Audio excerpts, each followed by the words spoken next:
I am very grateful that God has been giving me wisdom na kung ano man po yung lumalabas sa bibig ko ay nothing but facts or You know, a lot of people who watched our interview would say na si LJ talaga hindi pa makadiretso doon sa points. Di ba? Remember when I saw the struggle, and some people even said na prinoteksyonan pa rin niya si Paolo.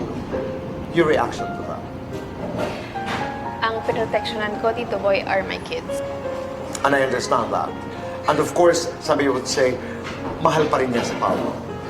Tito Boy, pag nagmahal ka naman kasi, hindi naman yun parang kahit gawan ka ng masama. I mean, I don't think it will just go away like that.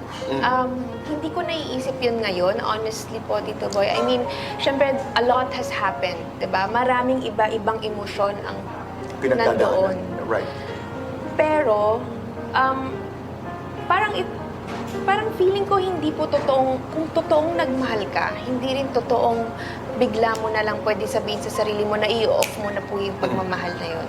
Pero hindi ito sa parang, okay na tayo ulit. Or you're holding on. Yes, po ganun. I know what you mean. It's a very complicated situation and emotion. Kasi, syempre may anak din po kami.